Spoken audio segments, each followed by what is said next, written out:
Well, hello, everybody. And we are so grateful that you could join us this afternoon for what's going to be a really jam-packed session about science and security. We're going to focus on two kind of major themes today, and we have this wonderful host of both federal panelists and institutional panelists to help us talk through this. So let me tell you what the plan is. The first thing we're going to do is we're going to have a panel with our federal partners providing the latest developments. And I know that there's a wealth of information, both about the CHIPS Act and its impact on us, and also about the common disclosure forms, the drafts of which have been recently released.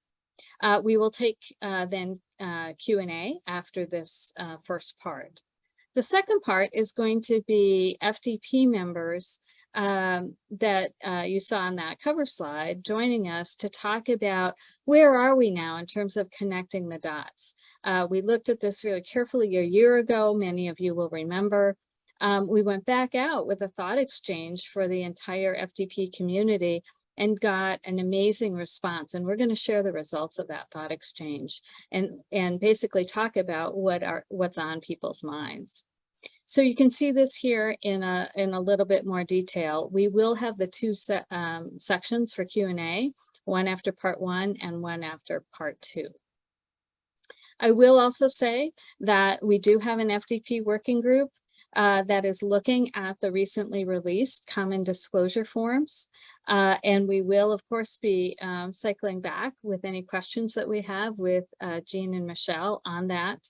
We're hard at work at doing that, and we wanted to get the value of this session as well as part of our feedback loop. So we will cycle back with additional information on that at a later time. So let's talk about those common disclosure forms. As most of you already know, this was released in the Federal Register on August 31st.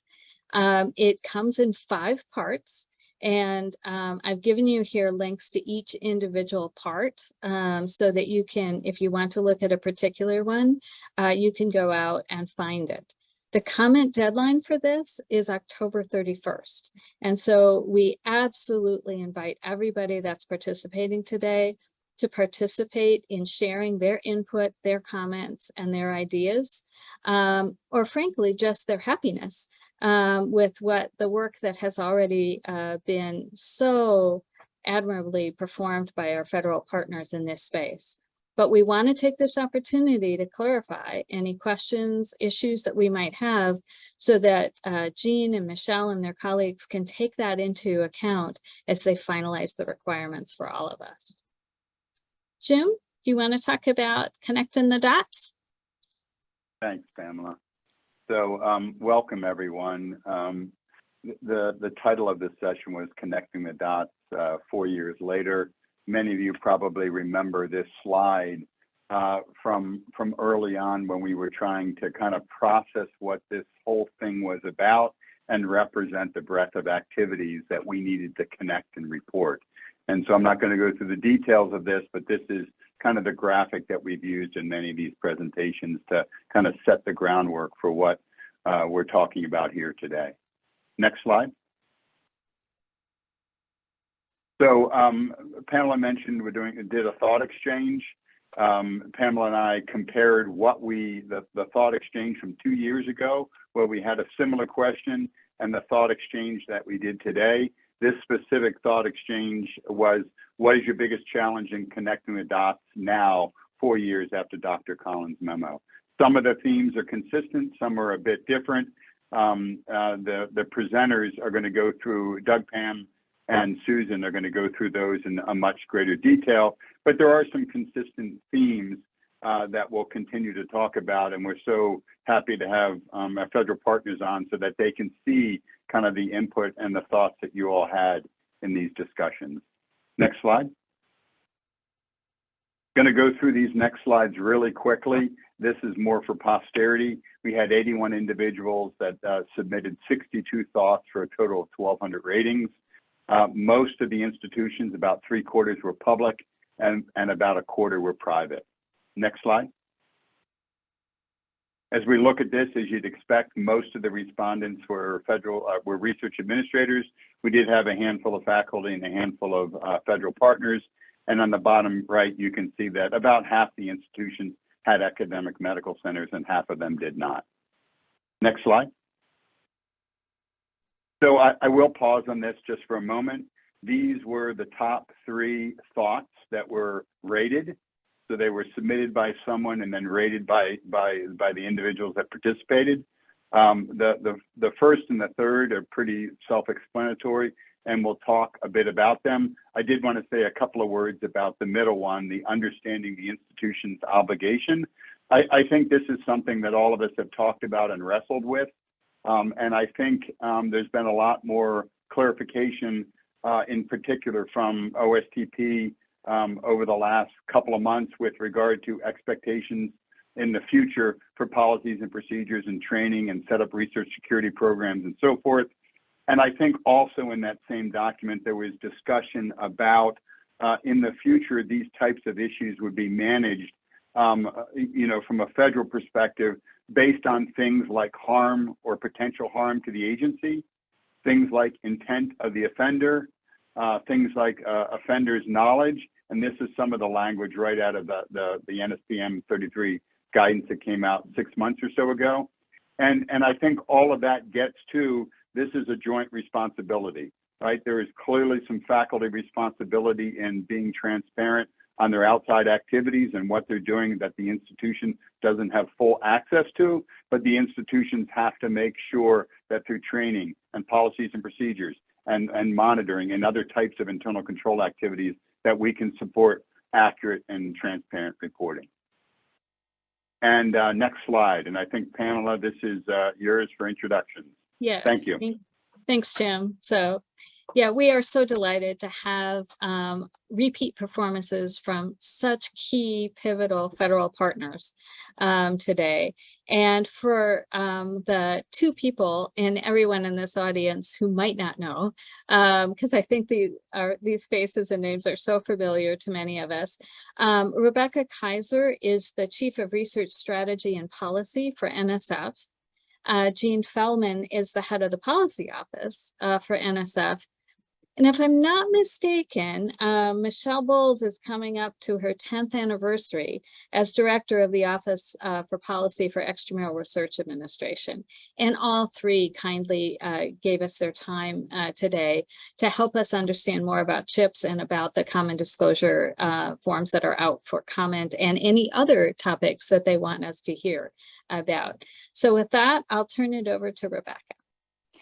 Thank you very much, Pamela. And I'm going to touch a bit on CHIPS and science and some of the many research security provisions that are part of the Act. As you know, President Biden has signed this into law. It is an authorization. And in the authorization, it has many requirements for research security. If you could turn to the next slide, please. So, next slide. So some of the things that are in there and that we are working on together with OSTP and the interagency are, first of all, a prohibition of malign foreign government talent recruitment programs. And I'll show you on an additional slide the definition that is in the law about that defines what malign foreign government talent recruitment programs are. So these are prohibited if you are going to receive U.S. federal research funding and you're proposing as a principal investigator or a co-principal investigator. There's also a provision in the law that if you are a federal employee, you cannot participate in a foreign government talent recruitment program overall, not just malign programs, and that as a proposer, you need to disclose participation in any talent recruitment program. And it tasks OSTP with defining what a talent recruitment program is overall. We're working very closely with OSTP on the definition of a foreign government talent recruitment program. And again, then there's the definition of a malign program that's in CHIPS and Science. And we are working again on the implementation of the prohibition on those malign programs. More to come. I do think it's helpful to have the definition, however. If we had provided a list of such programs, the list would have continued to change. And so I think this is going to be more helpful, but there still will be the need to provide more clarity to the community. And we understand and we'll be working on this. The second is a requirement to establish a research security and integrity information sharing and analysis organization, an ISAO. Now that's a mouthful, so I'm calling it a risk assessment center. And the purpose of this risk assessment center is threefold.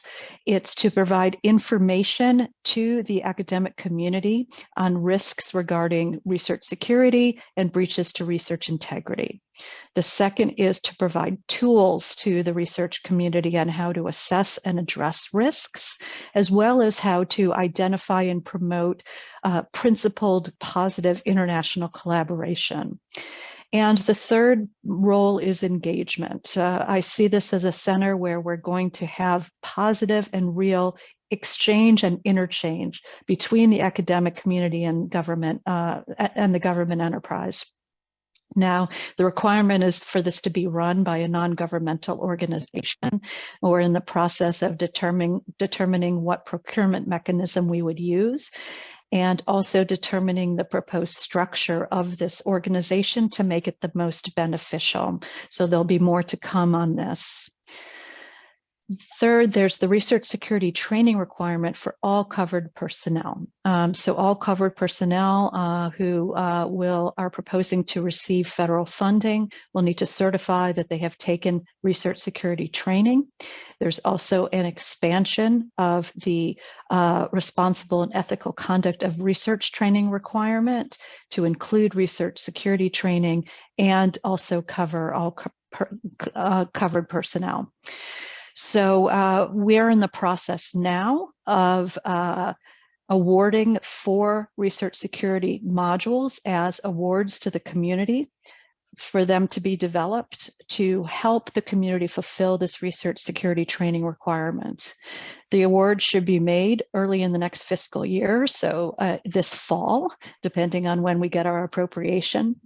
It'll take a few months, of course, to develop these trainings, and then we'll have them delivered in an accessible way. My vision is that one aspect of delivery will be through the Risk Assessment Center, but I envision also having other easily accessible platforms for this training. So there'll be more to come on that. And then something I know that's of great interest to you all is the reporting requirement on foreign financial transactions and gifts. This is a requirement for NSF to annually collect information on foreign financial transactions and gifts above $50,000. We are coordinating closely with Department of Education on this due to the existing Section 117 requirement in the Higher Education Act for Department of Education to collect information above $250,000. So we want a well-coordinated approach where the institutions are not overburdened. We know that's also going to take systems upgrades and improvements to make sure that it's easily reportable by institutions to us.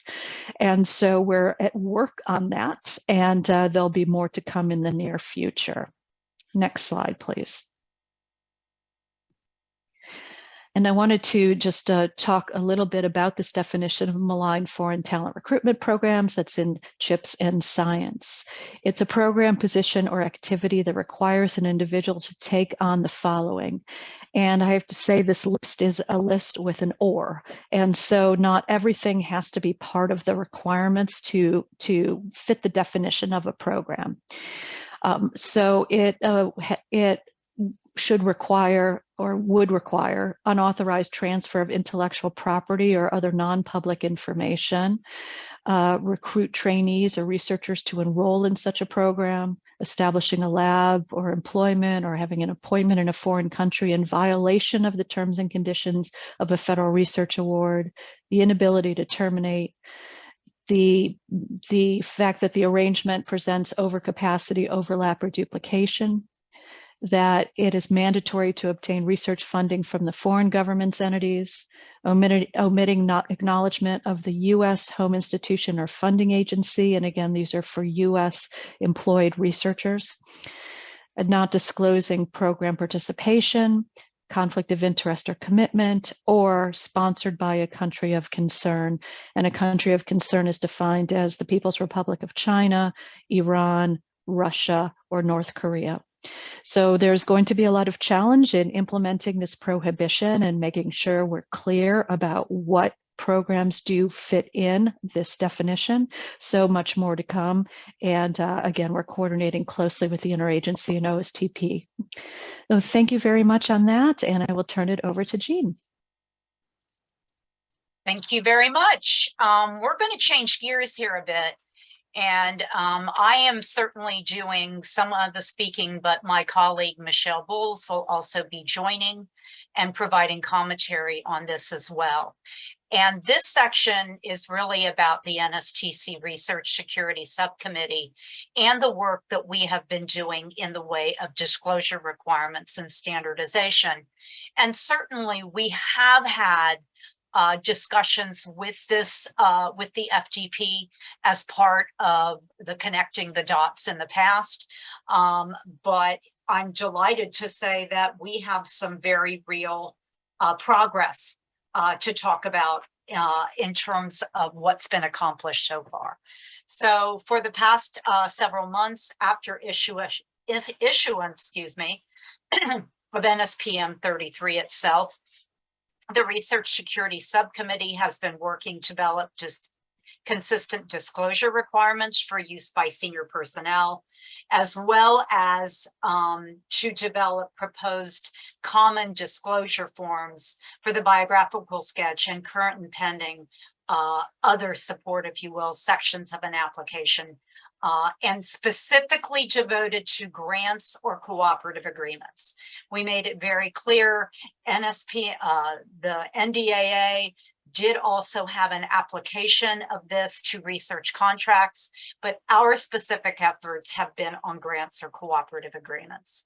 And in accordance with the implementation guidance, the purpose of what we're trying to achieve here is to provide clarity regarding disclosure requirements. Notice those big words on the thought slide. Provide clarity regarding disclosure requirements, who discloses what, relevant limitations, exclusions, the disclosure process itself, including updates, corrections, certification, and expected degree of cross-agency uniformity. Now, Michelle Bowles and I, along with Ryan Donahue, have been co-chairing this disclosure working group. And I will say most of what we're going to talk about, although there is a bullet on a future slide, is really about actually the common disclosure forms. We did actually collaborate with the other research funding agencies that are a part of the Research Security Subcommittee prior to posting in the Federal Register.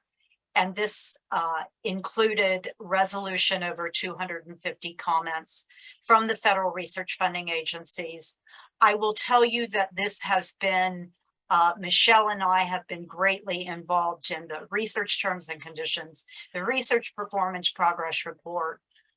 This was one of the most significant challenges in order to get it actually finalized and published in the Federal Register. As Pamela has already mentioned, it was published on August 31st, and there is a link to that document on this slide. Next slide, please. So what are the 4 comment documents? Well, first, there is a common biographical sketch form. It includes all of the data elements and the associated instructions, a common, current, and pending in parentheses other support form, including all of the data elements and associated instructions. And then finally, an Excel spreadsheet that summarizes all the data elements as well as their attributes. I would like to make one brief comment, though. You're seeing a term here that we have not used before, and it's called a common form. And where we came up with this concept was actually from our colleagues at OIRA and OMB, with the purpose being NSF would serve as steward for these forms. And the responsibilities there will be to help resolve all of the comments, to keep an up-to-date page of all of the information, as well as to keep the forms up to date once they have been finalized. The web page also contains an updated table entitled NSPM 33 Implementation Guidance, Pre and Post Award Disclosures relating to the biographical sketch and current and pending other support. The reason that this is important is that originally, prior to issuance of NSPM 33 implementation guidance, we had a much more, NSF and NIH had collaborated for multiple years, and then we shared this with our other federal research colleagues, and we developed a table that literally had a lot more information in it that would be usable by the faculty member. What part of the proposal it was in, where in the process it occurred in, pre-award, post-award. It also had a column, what you don't have to report, to make it so that it would be very helpful reference information. This table will ultimately supersede in its entirety Table 2A and paragraph 7 of the disclosure requirements of NSPM 33 implementation guidance. At this point, before I move on a little further, Michelle, how about some comments from you that things that I've missed? I don't think you've missed anything. I don't know why I'm getting feedback, but yeah, no, I don't think you've missed anything, Jean. Okay, thank you, Michelle. But I think you can confirm neither of us died. But it was close. This was a really, really challenging activity to oversee on behalf of all of our federal colleagues. So it's a tough exercise. Next, yeah, I think we were trying to determine whether or not we were getting, more senior, or if this was truly a hard exercise. Yeah. And I think it was truly a hard exercise. Exactly. At this point, I'm going to change gears a bit and talk about NSF's implementation of NSPM 33 implementation guidance. Excuse me. The first slide is very similar to the second slide, so I won't have to spend a lot of time on these. NSF, what we will be rolling out in the October timeframe to be effective in January of 2023 is revised language on the biosketch.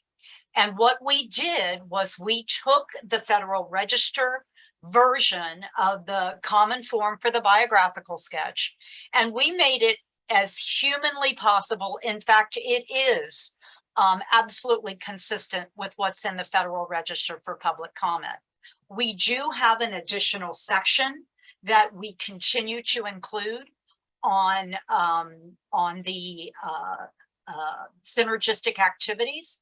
But the beauty of these common forms and the thought process behind them is that if it is indeed a common form and agencies other than NSF who is clearing it opt to use it, it will be potentially an extremely streamlined clearance process by OIRA.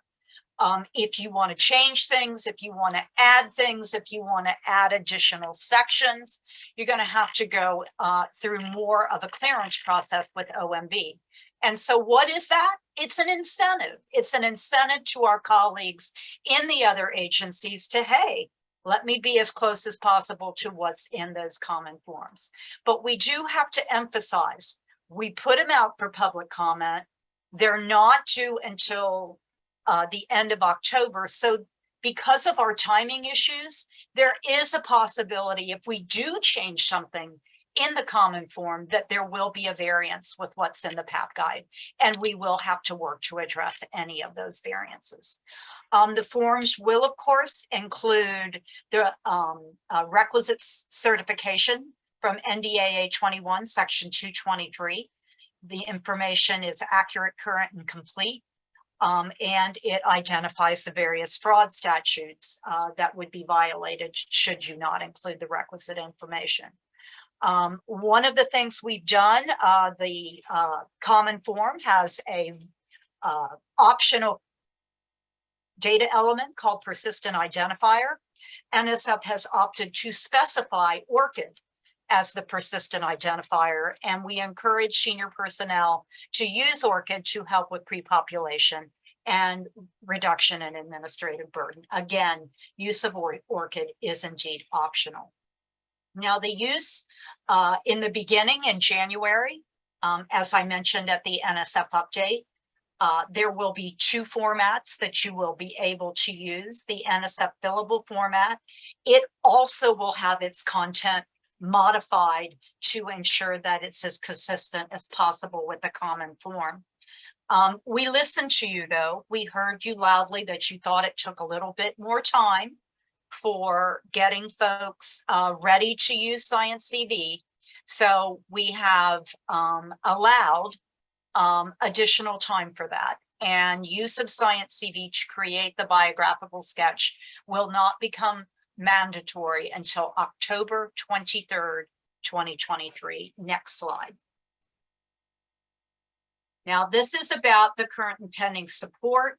Many, obviously, of these slides are very consistent with what you saw on the last slide. We really, the common form for current and pending support has all of the data elements as well as all of the instructions. And we believe that that would be extremely helpful for all of you. Next slide, please. Okay, I'm going to talk very quickly about some other PAP guide changes. There are new certification requirements, as you know, NDAA 2023.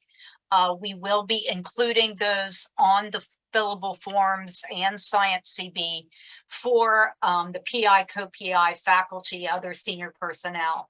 But there is an additional one for the organization to ensure that they have made individuals aware of what these requirements mean. And so we will definitely have that as a new certification requirement in the PAP guide. We have also added new sections, one on disclosure policies, which provides very much the NSF perspective, the importance of this information and taking these disclosures very seriously. We identify what we consider disclosures, which are the collaborator and other affiliation section, the biographical sketch, and current and pending support. We've also added a new section on research security, as well as a new section that fits in very nicely with this for scientific integrity. We did do 2 changes in NSPM 33 implementation guidance, have to make minor definitional changes to our conflict of interest policy. And as Rebecca has already mentioned, we have implemented the requirement for the expansion of training that was contained in CHIPS plus Science to faculty and other senior personnel. And we will be allowing additional time there as well, because we knew if we didn't do it, you would ask for it anyway, because it does take time. Some institutions are doing this already and have no changes, and other are not. So we will be giving you till the end of July to begin revising your plans to make the necessary changes for faculty and other senior personnel. There are also 3 areas that are covered in CHIPS plus science that you must include, and we have identified those in the PAP guide. Next slide, please. Now we're going to talk about the disclosures from senior personnel. I have covered this many times, but there is a couple of items I really want to focus on. Obviously, you submit your disclosures at the time of proposal submission. The really big change on this slide is the second major bullet that talks about, prior to making a funding recommendations, updated, current, and pending support must be submitted. Proposers that are being considered for funding will be required, if requested by the cognizant program officer, to submit updated, current, and pending support documents prior to making a funding recommendation. If there are no changes, we understand there may not be, and all the individual would have to do is resubmit and get that new timestamp on there, and that is all that would be required. Funding recommendations cannot be completed until all of the current and pending support has been updated for all senior personnel. And this is all very critical. We are building this in our electronic systems as we speak. It is not a proposal file update, but it is the ability to submit updated, current, and pending support. We are also working on what the implications are, for example, for how much time would be permitted to submit all of these updated, current, and pending support, et cetera. We've already always talked about the fact that there is, if indeed a disclosure that needs to be disclosed, there is a term and condition, and that has been in place for some time. Next slide, please.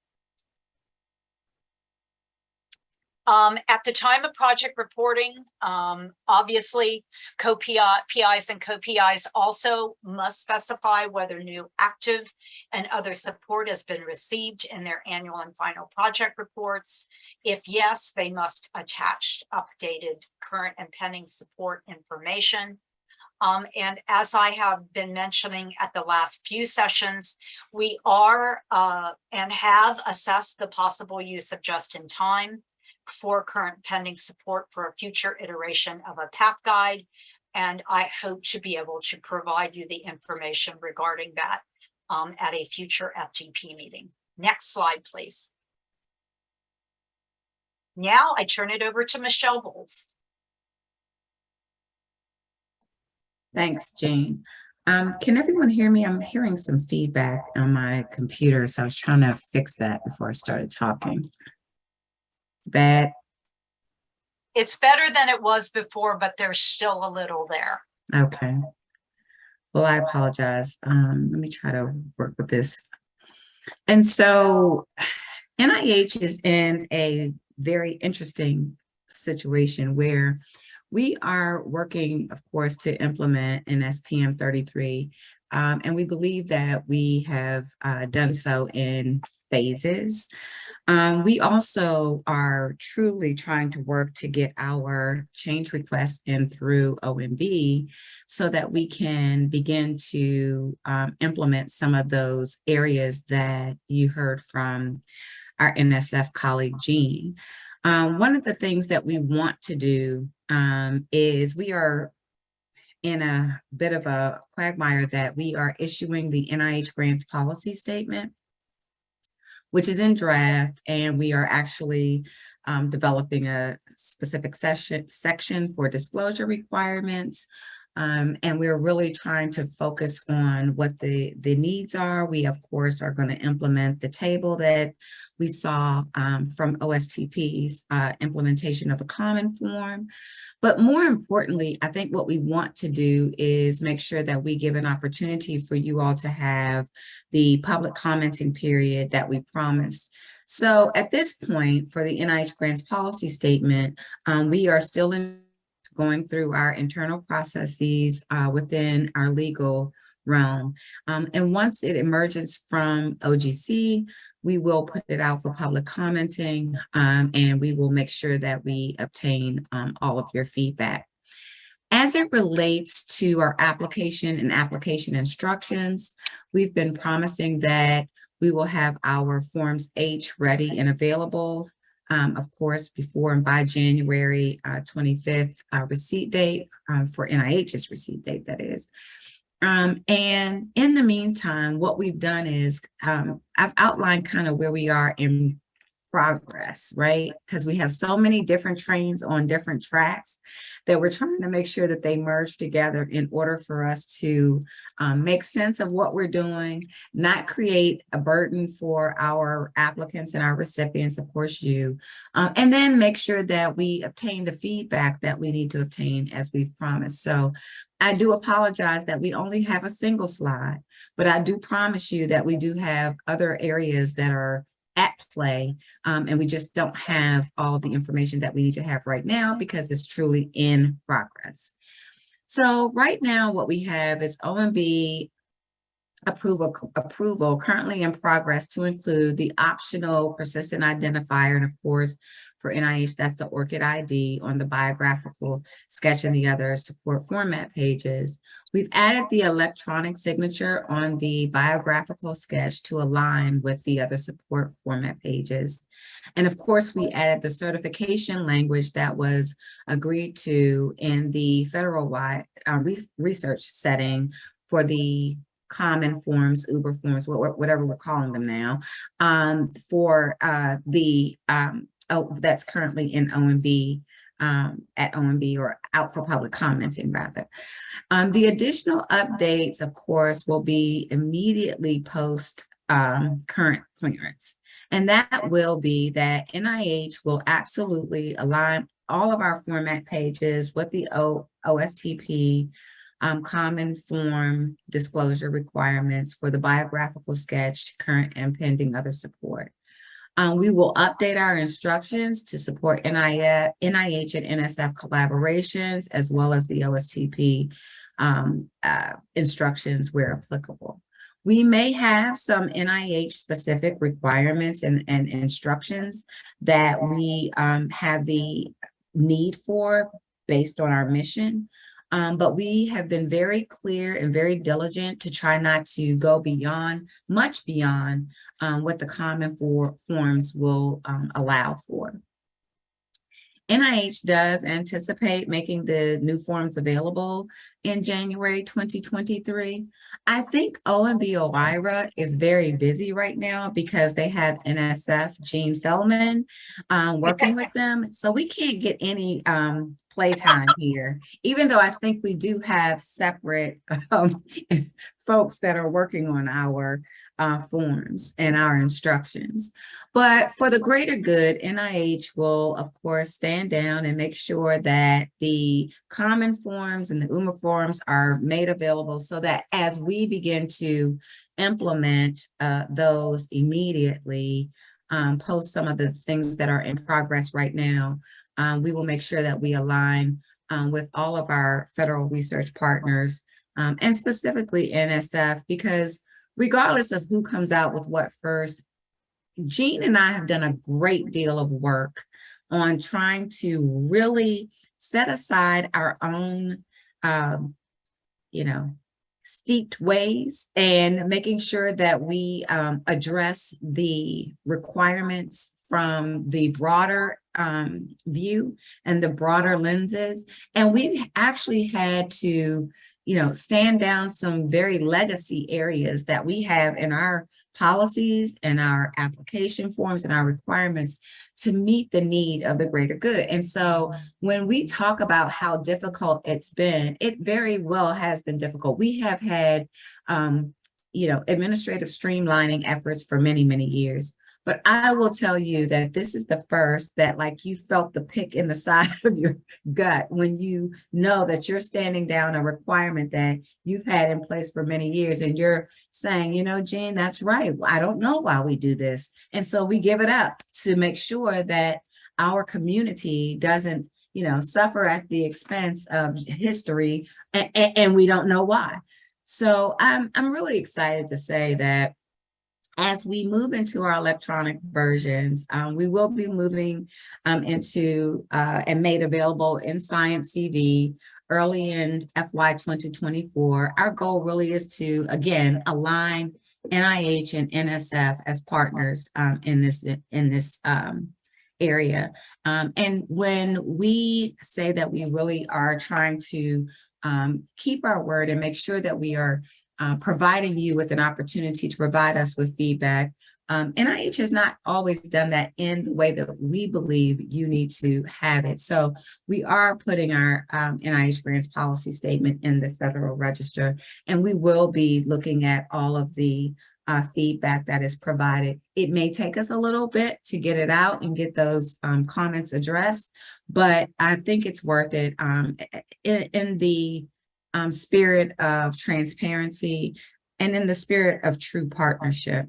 And so as you see the new requirements for NIH's implementation of NSPM 33, I think you will see that we are aligning ourselves very much with where we have been, but also addressing how we will be looking at prior approvals, how we will be looking at when a recipient comes and says, we identified something that we did not report. You'll see us very much aligning with the requirements and with our other partners and trying to normalize the way in which we review and address these matters. So for that, I don't think we have much more. I think the next slide is probably questions and answers and discussions. I appreciate your patience with my feedback, and thank you. Thank you both so much, all three of you so much. I think it's super helpful and a lot of information that we have been eager to receive. I'm going to stop sharing right now so that we can see everyone while we're doing Q&A, and then we'll start sharing again. Jim, I think you have the first question. Yeah, I was gonna first make sure that everybody takes a look at the answered question. Jean has answered to quite a few of them. You know, what is the definition of a covered personnel? That's helpful, Jean. Thank you. What is the definition of a covered personnel? Will the research training be required to be used by all institutions? Rebecca responded that institutions will have the flexibility to develop and implement their own training. What is the agency plan to capture agency-specific sections of the biosketch, like personal statement and so forth? Jean clarified that in the form, there's a clear indication of where agency-specific components will be added. Help me out here, Pamela. I don't want to see if we should go through all these. I mean, people can certainly read them on their own. Okay. So let me jump back to the open questions. Mm-hmm. First one is that the first one was asked and not answered yet is, what is the expected effective date for the reporting of foreign financial support to NSF? When will institutions be required to report? So the legislation and Jean Feldman is typing in. Okay, thanks, Rebecca. Oh, sure. The legislation doesn't have a deadline. We do expect, of course, this to take a while to develop the system, as well as, of course, go through the public comment period that we will be required to go through. So we'll be coordinating the timing with Department of Education, and we'll be communicating with the Hill on the amount of time it will require to implement this system.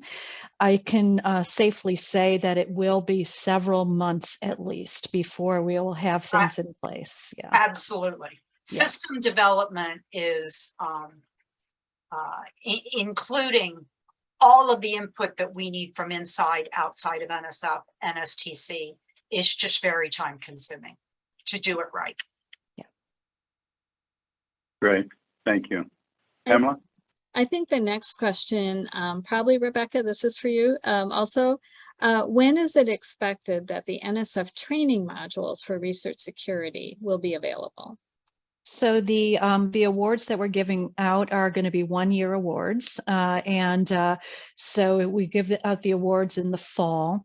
We anticipate that it's going to take at least 6 months to 9 months to develop the training, and then we have to do the platform.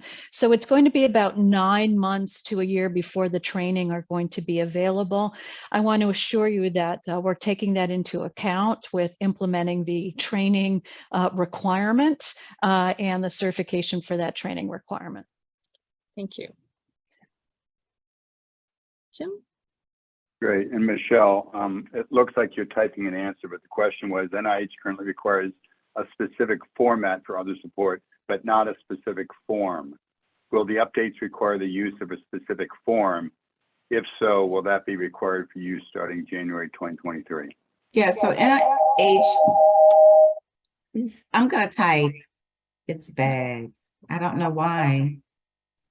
It's better now, Michelle. When you started Actually, talking, that wasn't bad at all. Okay. Yeah. So NIH is going to use the required form. And we will be aligning ourselves again with all of our federal research partners. If it's decided that we move into a specific format and move away from the form, that's fine. But NIH intends to align itself with all of the OSTP common form elements. And again, we will be moving into, or anticipate moving into Science CV within the first quarter of FY23 or 4 maybe. Our next question, I think, is probably Jean or Michelle. Which other federal agencies have indicated their willingness to accept the common forms? Well, I mean, as I mentioned, we had over 250 comments, and agencies were asked to identify as part of the final process. Sorry, I have a fly.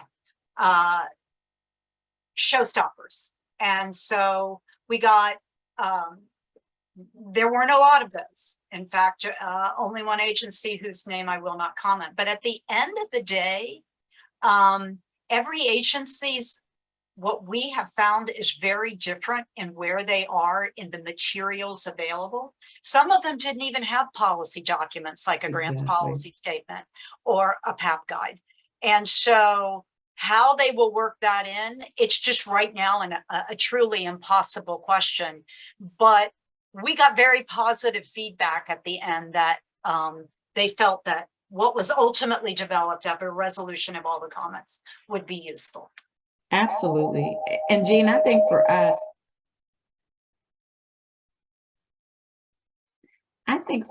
what we identified was that a lot of the comments that we reconciled were very minimal.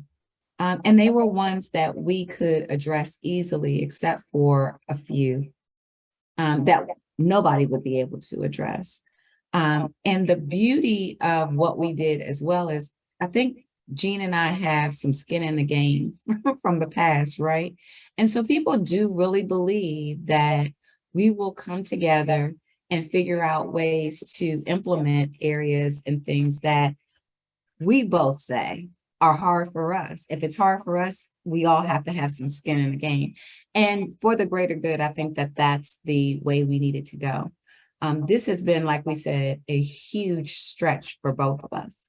And to be able to garner the support of both Rebecca and Mike as the NSTC co-chairs, as well as OSTP, and having them really believe in our methodology, it was an amazing process. And we want to thank the FDP as well. Thanks, Michelle. In the chat, there were lots of questions in reference to my comment about some of the questions have been answered. And I think I now understand you can't see that. So my apologies. We as panelists can see that, but you all can't see that. So I'm going to jump over to those. Well, actually, let me ask one question to you, Rebecca, before we jump over those. There's a question about, you mentioned that NSF will be coordinating with the Department of Education on the 117 reporting. The question is, will NSF be taking this over, or will this be additional reporting along with the 117 reporting? So we have not yet determined exactly what the system's going to look like. However, I'll tell you, it is our interest to make sure that institutions have to report as little as possible. So if at all possible, we want to sync up our system so that there's one reporting. So I can't guarantee that, but that is our goal. Thank you, Rebecca. We've had a question about whether, oh, Sarah's giving us instructions here. If you click on the Q&A function at the bottom and click answered, you should be able to view all of those. So please let us know in chat whether that works for you, because as Jim said, we're seeing something different as panelists. There was a question whether the answered questions, type questions can be captured and made available following the webinar. And the answer to that is yes, we will make sure that that information is provided. I think we had one additional question in here about what the definition is of senior personnel, because the person was not able to locate that in the law itself or in the NSBM guidance itself. Sure. So CHIPS in Science uses a variety of terminology. There's covered personnel, senior personnel, and I think something else, Jean, but what they all mean is senior personnel. So the principal investigator and co-principal investigator who are on the grant. Jean, is that right? Yeah, so you also, that a lot of people kind of missed is the fact that there are definitions that are all the way in the back, and a lot of people miss those. And there is one on page 22 of the PDF for covered individual or senior/key personnel, and then it has the definition. Kudos to NIH, because much of this is their definition. And yes, NSF will be changing or has changed its TAP guide to be consistent with this new language. But there is a definition in the definition section at the back of NSPM 33 implementation guidance. Thank you. I'm going to answer or going to read one of the answered ones. And Michelle, you've answered this. Has NIH changed their requirement on reporting consulting activities and other support? Should investigators only report consulting activities related to their endeavors? And Michelle, I don't know if you have more to add, but Michelle's response was NIH has aligned with NSF and it can be found in the FAQs. Yeah. And Okay. I think we have time for one more question before we move on, and we're going to use one of the ones again. Can I ask a question? Is the question really whether or not NIH considers consultant key personnel? Is that the question? Because if that's the case, NIH does not consider the individual as key personnel. And we changed our FAQs probably several months back to make sure that that point is clear. And that's really out of 2 CFR 200. Yeah, it is. They are not senior personnel. No. They are not leading or directing. They are providing specialized expertise. And so we were very consistent, and that impacted heavily where we came out as agencies. Thank you. As I said, I think we have time for one more question. So we're going to pick one that was answered online and do that. but this person said, we're really, truly appreciative of Michelle and Jean's hard work to get the consistency across the federal agencies. Thank you. And I think that goes for all of us. The question they have is if you could speak to the plans to make changes to the new forms once they are published. How are you going to go about deciding what gets added? And is there a business process for how that is determined? What do you mean about what gets added? Well, as changes are needed over time is the way Oh, okay. Yeah. I'm hearing this. Yeah. Okay. Well, I mean, obviously, what it would require, first of all, is going to take some time. I cannot emphasize this. Each agency, it's not just put that out there on the NSF website and they're done. Each agency will have to implement that and their timing is going to be different. But we already are looking at new opportunities, for example, to reconvene the RPPR and look at the product section and look at the types of categories of individuals. So this is a normal part of the process.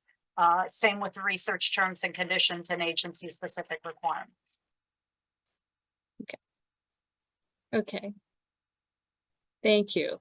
And I think that Michelle's aware that the mic challenges are being problematic. So she's nodding. She agrees with Jean.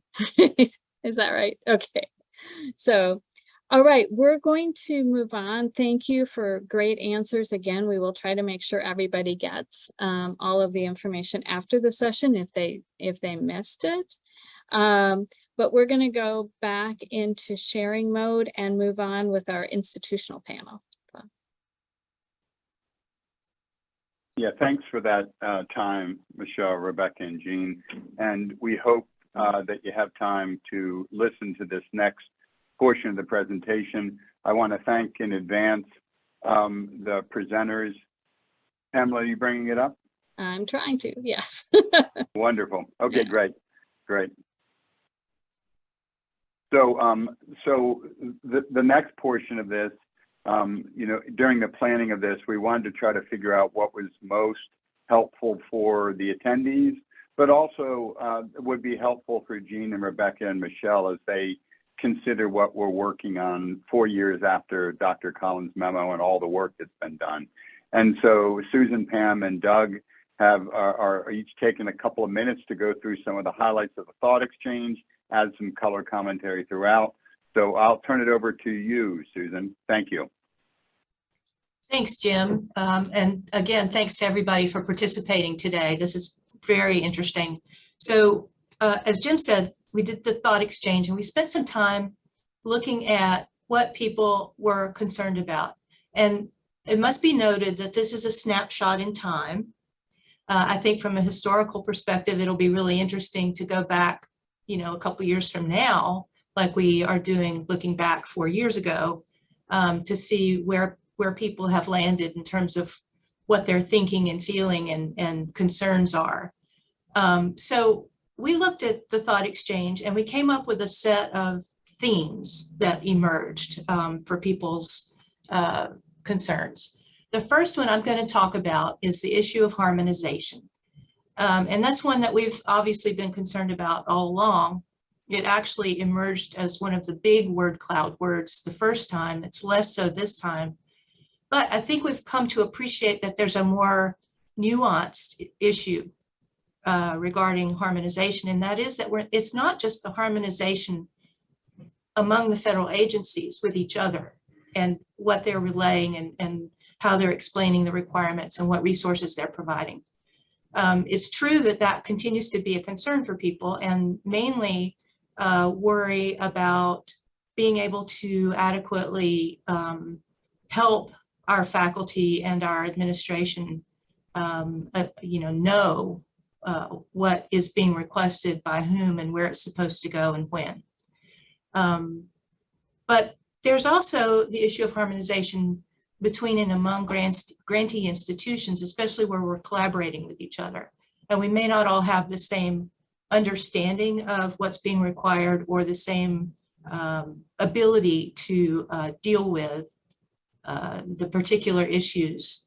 And sometimes it's a timing issue as well. How long does it take for something to happen? And then within the institutions themselves. So as we know, a lot of the information or disclosures that we're looking at are housed in different places, or the ability to deal with them is housed in different places. For example, an Office of Legal Affairs, or an academic affairs or department within the institution. So those were some of the things that came out as concerns. We can go to the next slide. And then another major theme, and I will also say that a lot of what we're talking about in this thought exchange conversation, you'll see that there's some overlap across what we're talking about. But roles and then training and education also emerged. And how do roles manifest in different institutions? So I think we're concerned about knowing what is reasonable for us to expect and for us to be able to do, and what role the administrator has versus the faculty member. So that was mentioned a little bit earlier in some of the conversation. And then which administrators are responsible for what? Is it the compliance office? Is it the export controls office? Is it, the academic office? Is it the AOR? Expectations by the awarding agencies versus what is actually happening on the ground. We had some concerns early on that there may not be a good understanding of how things actually work on a campus as compared to what you might expect from a business perspective. Progress reporting, who's responsible? So the AOR may not see, a technical report, for example. We know that micromanagement is simply not feasible. And we are trying, I think, all collectively to take more of a risk management approach. And then how to support the individuals and the structures that are responsible for these particular actions. And who needs to know what, and how do they understand why it's important? Why does it matter? I think one of the things that we're hearing, and this is why I said earlier that, this is an interesting snapshot in time. We're hearing from our federal partners, and I'm very glad to see that there is a tremendous effort underway to help us with all of these issues. So I think that, we're going to end up in a good place, but it's the getting there that can be a struggle. Next slide, please. Finally, again, we at the institutions need to know what the requirements and expectations are from the federal agencies, but we also need to know what our researchers' reportable activities are.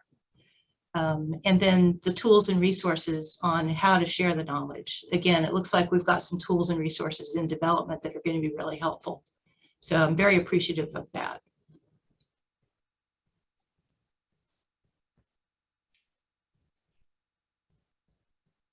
Okay, thanks, Susan. Appreciate those comments. The next theme that I'm going to talk about that was in the thought exchange was unclear requirements and instructions. And one of the common topics within that theme dealt with clarifying outside activity disclosure requirements for consulting. For example, paid consulting that falls outside of their university appointment. That was a theme that was consistent within the thought exchange. And secondarily, standardizing foreign influence disclosure requirements across all agencies. So, for example, reporting international visiting scientists, non-paid, contributing to your science, and international in-kind contributions not intended for use on the project or the proposal. These are items that were identified as being needing to be disclosed.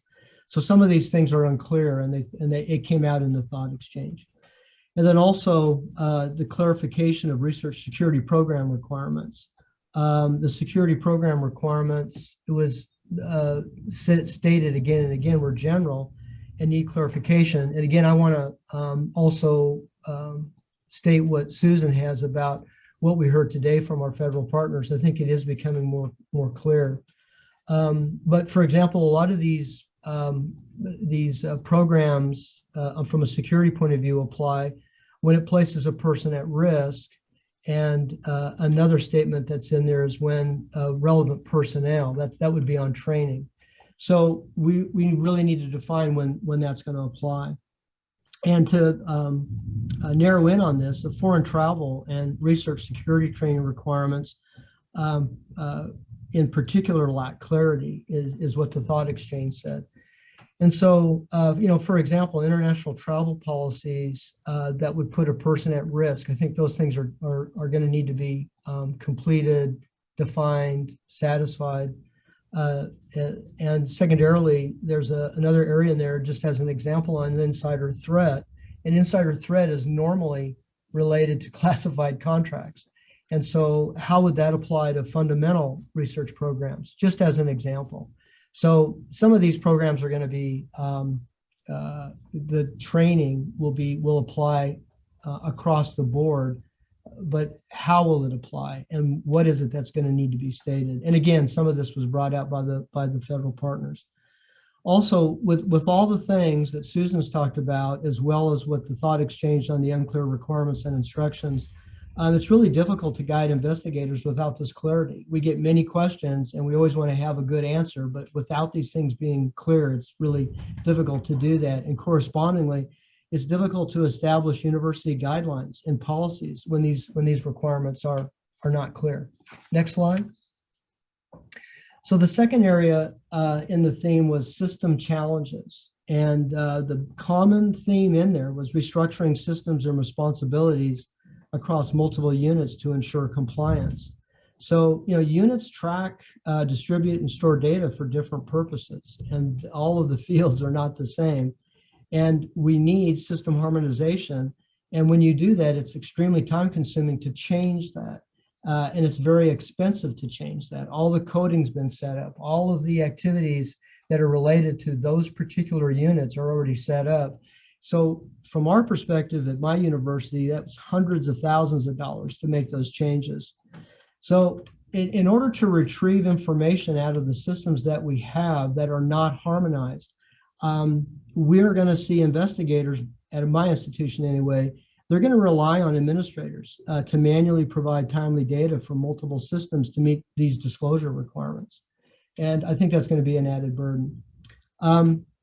Also, the research systems do not communicate with other systems, and it makes it difficult to connect the dots, especially from a monitoring point of view. You could have certain things coming in the pre-award, the award management group, not even connecting with conflict of interest, or vice versa, or the IRB or IACUC when it comes to these disclosure requirements. So it's going to be imperative that we have this monitoring element in there, and we all be able to connect the dots. And how do we do that when we have these system challenges that are already set in place? So finally, the cybersecurity program requirements will be difficult and costly to implement. Some of these requirements that are in there for cybersecurity are for controlled technology, very specific programs. And how will that be applied across the board? Again, when you take into consideration fundamental research. So when we look at these programs in the cybersecurity, how will they apply to the fundamental research where they still need to apply to the fundamental research requirement? I'm really talking about information systems compared to the research that is containing, for example, control and classified information or export control. So, okay, that's what I had. Pam, you're next.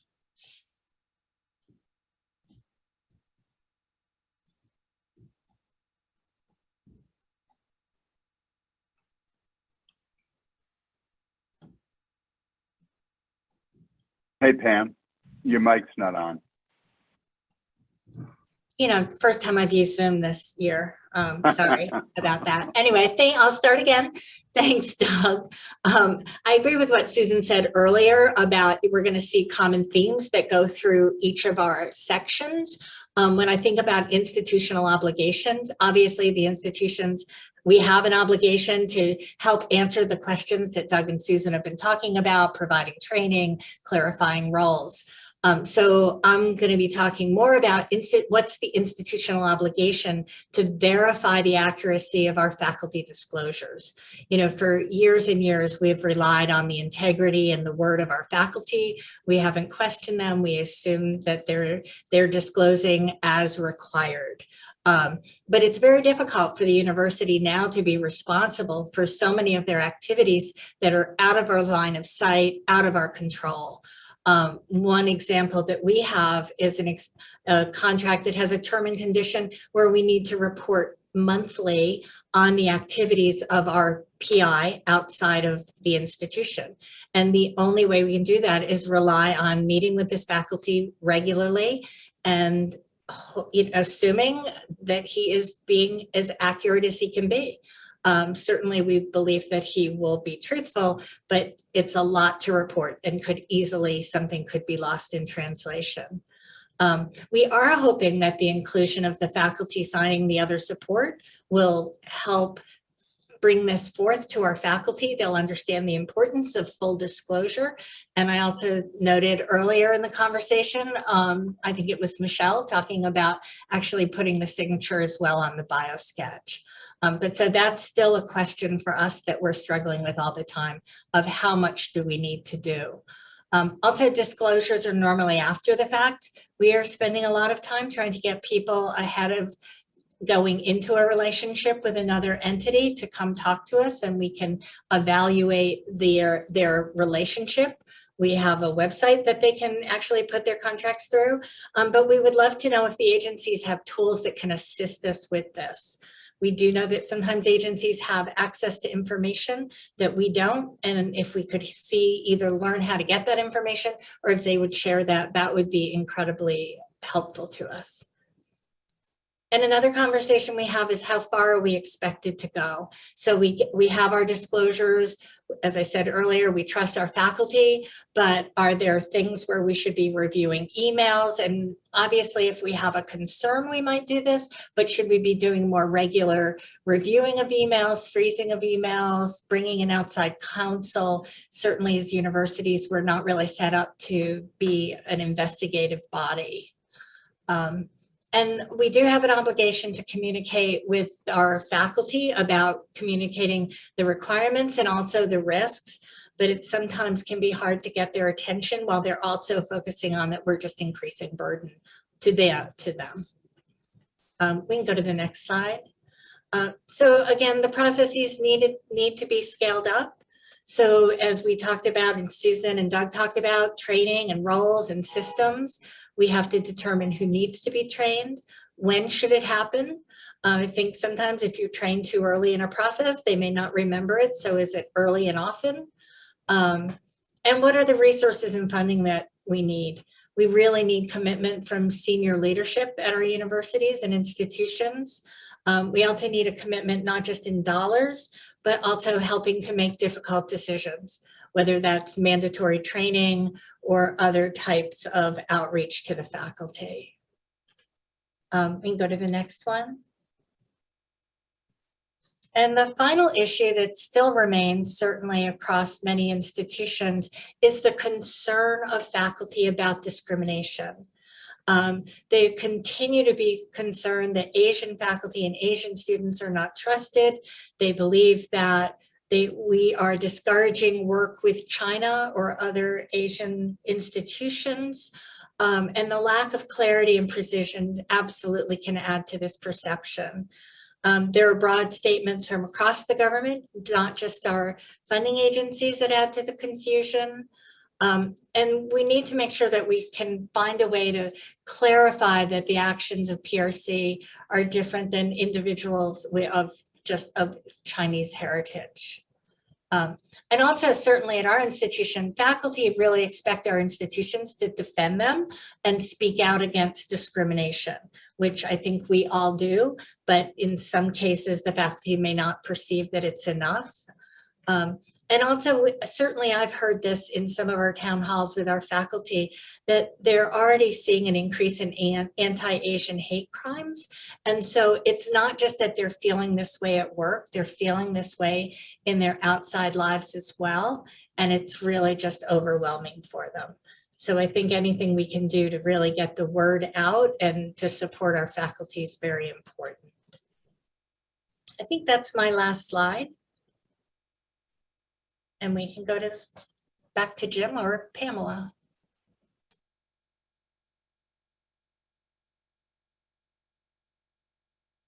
Thanks, Pam. You know, what seems to me is there's three significant factors in this, right? There's the amount of money and resources we want to dedicate. Pam mentioned scale, like how broad can an institution do this and how well they can do it. And then the third component is how detailed the investigation and so forth. And to me, it's like pick any two of those, right? It's just like a good project plan with scope, duration, or money. Pick two, you can't have all three. And that's kind of what institutions are trying to go through as they deal with this. You either have to have unlimited money so that you can expand the scale and do this well to the right depth and do it in a way that doesn't create a kind of a discrimination-based perspective. So it is a real challenge. We do have, I think, 14 minutes. So feel free to put questions in the Q&A, both for the panelists that just finished up. And I think I see Michelle and Rebecca, and Jean as well. So we can certainly continue with that. And I'll summarize this last slide, and then we can take this down so we can see everybody's faces. But this is kind of just the summary slide that we wanted to kind of circle back around. I would be remiss in not stating that the harmonization and the consolidation of forms and the openness of both the detail that's going to be in the PAP guide, that's going to be in the grant policy statement, is wonderful. There's clear positive work moved in that direction, and we appreciate that. And this is just continuing to emphasize that you know, we as institutions are continuing to look forward to continued harmonization and clarification around the forms. It's much better, but there's still some areas that are confusing. And then clearly from a next steps standpoint, we look forward to working with you all from an FDP perspective, and we look forward to the details that come out of the NSPM 33 and the CHIPS guidance. So we can take the slide deck down. Jean, I see your face. Feel free to jump in if you have some comments, or everybody can turn their cameras on and we can go through questions however we want to do this. Whatever you all would like. Well, Okay. Jean and Michelle, I have a question that I think may be in your arena. And that is, you've worked really hard on the whole question of consulting to make it more clear about what is included and not included. And the latest common disclosure format works it took it even farther, which I think is a good thing. It seems to persist and as an area for confusion. So I'm wondering if you, and I think part of it may be understanding what the definition of consulting is. I've heard in the last week or two some comments from my colleagues that, you know, in some cases we do consulting agreements for our faculty on university time, but it goes through the sponsored projects offices. Like Pfizer needs them to provide some specialized service, but they want a sponsored agreement, research or otherwise, and we do that for them. I'm presuming that is not in your definition of consulting. That's university business activity that's part of their appointment, for which we're it'll still show up on current and pending because it's outside support, but it's not what you're referring to when you speak about consulting, because it's part of their university time. You Is it actually correct? will see that throughout. Okay. In fact, you Okay. see throughout that if it is part of the institutional responsibilities they have as part of their appointment, that includes consulting, that includes a number of other issues. Mentoring of students, for example, that's what they do every day. Right. And so that time is, so the focus area was really for us, number one, again, that consulting, if you look at definitions anywhere, including 2 CFR 200, is a different kind of individual than the individual that is leading or directing a project. People don't even have to listen. They can submit, consultant submit a report and then throw it in the circular bin. Yeah. A little different when you're talking other faculty members. Michelle, would you like to? Here we go with my, oh my gosh, you said it. I'm sorry, Michelle. But that has been our focus all along, actually.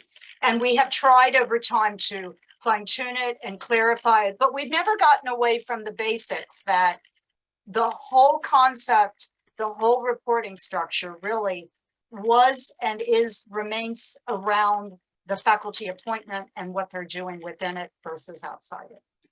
And so I when think you we tried to really hone in on that under the disclosure table, right? Yes, that's absolutely 100%. That's Yeah. where we did it. And I'm Yes. not sure how much more we can Yeah. do. Yeah. So I think this is more about confirming what we think is the intent, but because people are still asking questions, it's really confirmatory. It's not a fundamental change.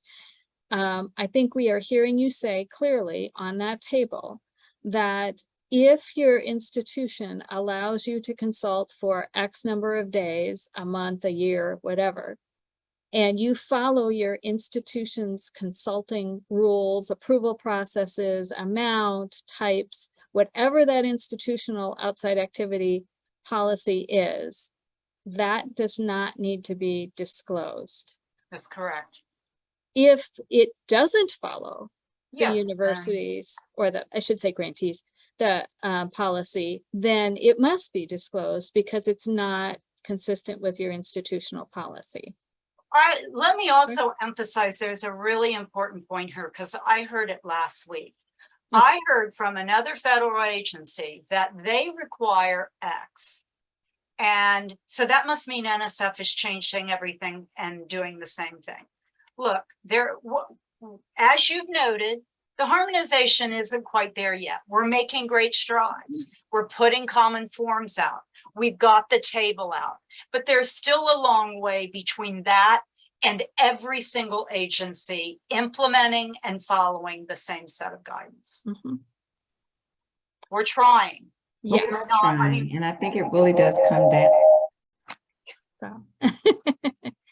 But I'm hearing you say that the way that we were just talking about it is the correct interpretation. That is the correct interpretation. And I'm just saying it that clearly here so that we, that others also are hearing what I think we've believed you intended all along, and are trying to write clearly for us.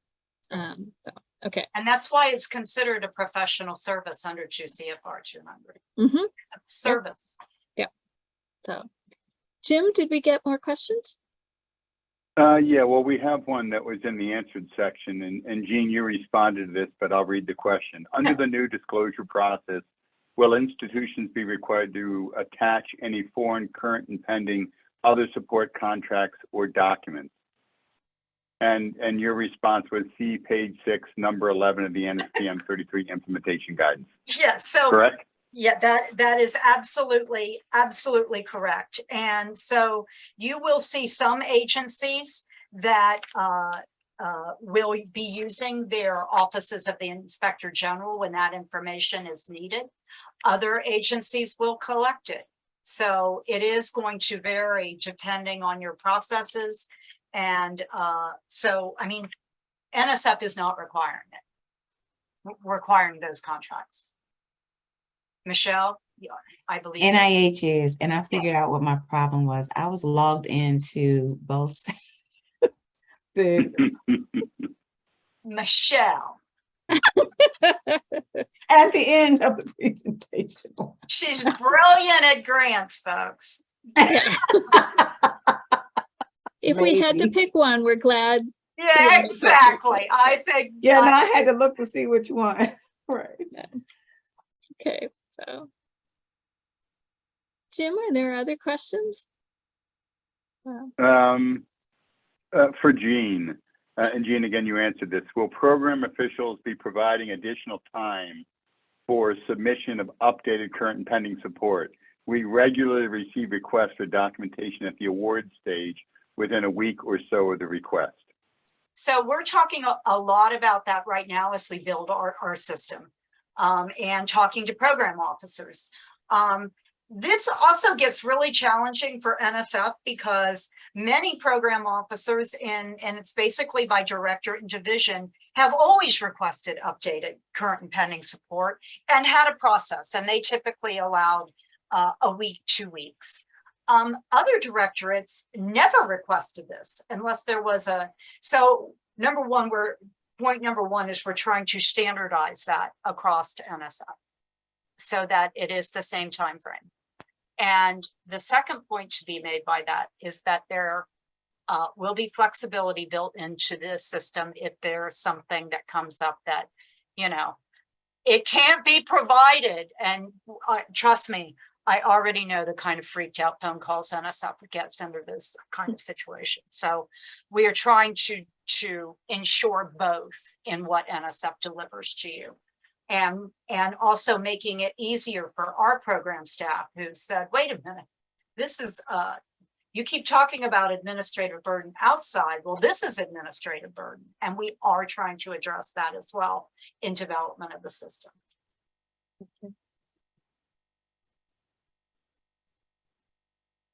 So I think we probably have time, Pamela, for one more question, though. The rest of these, Sarah is going to collect them for us and we'll reach out and get answers. But here's a good general question to close on. It's unclear to me how all the information that we are sending is being evaluated and if there's standard training around foreign appointments and activities at the GMS level. So that's a general comment, right? That we're communicating more and more on the program side to the GMS and to others. And how do they Grants process management that? specialist. Okay, thank you. I didn't. Right. Yes. Yeah, thank you.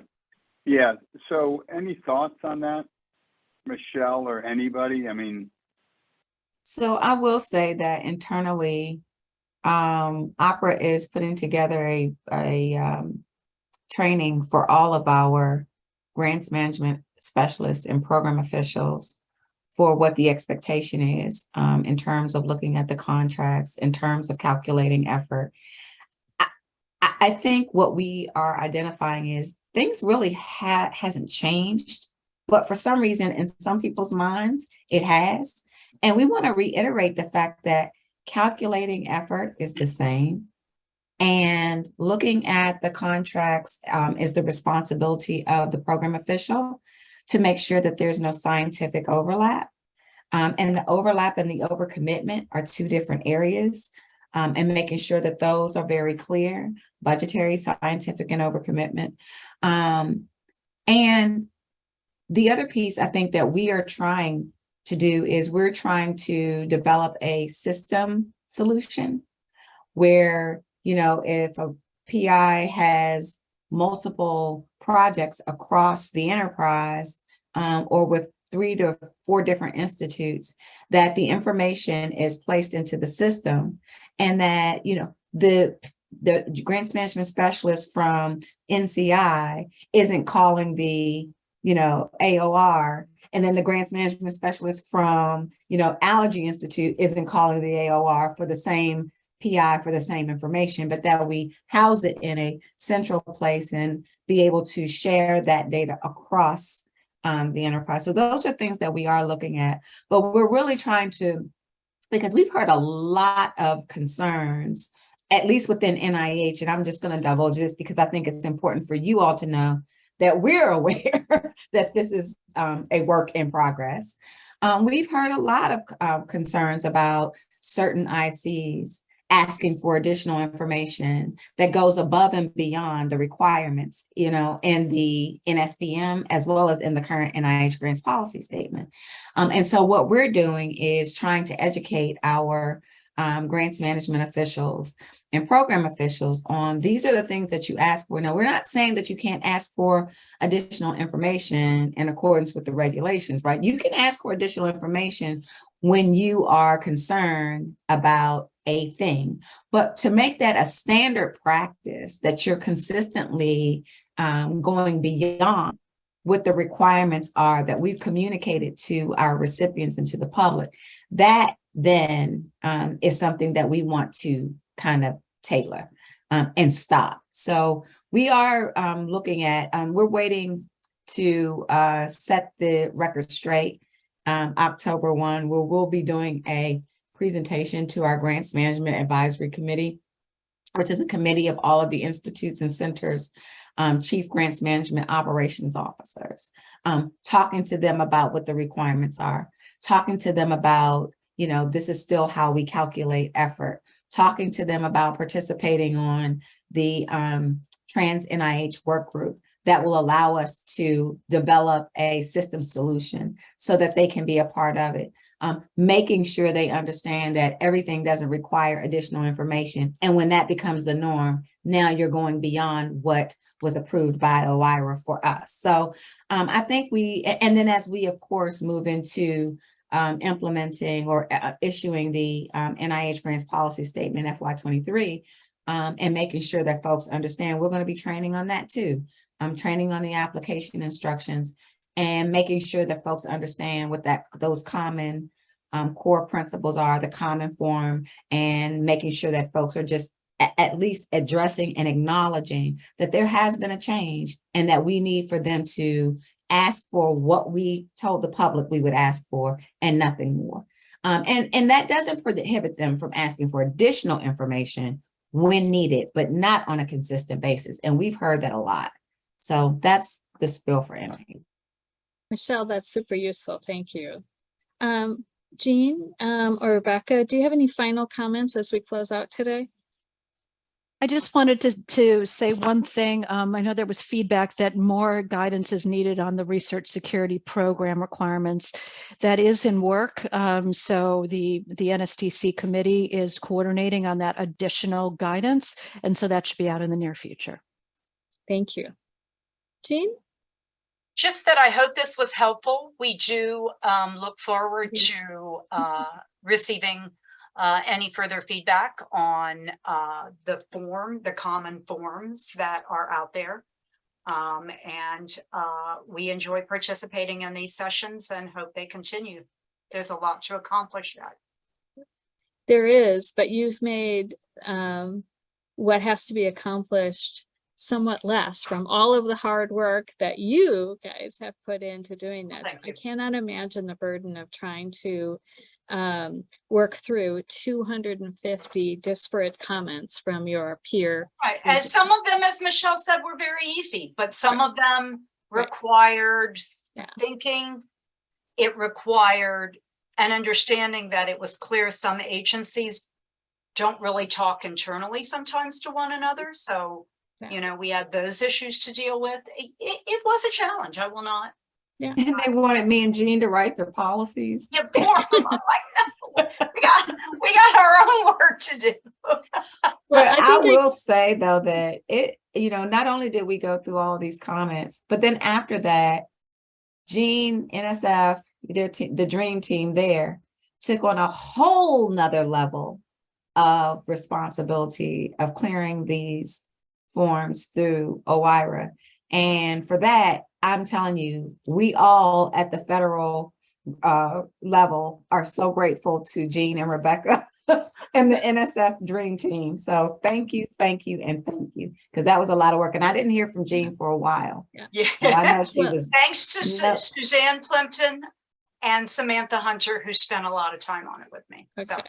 Well, that's fantastic. And I think I speak for all of us when I say we are beyond grateful for what you put in to this already, and for your ongoing willingness to just work so closely and so well with the FDP in terms of hearing issues or challenges that we have, and working so well with us to try to make it clear and concise and meet those thought exchange challenges that you've heard about, so that that word cloud just has one big word in front of it, that's success.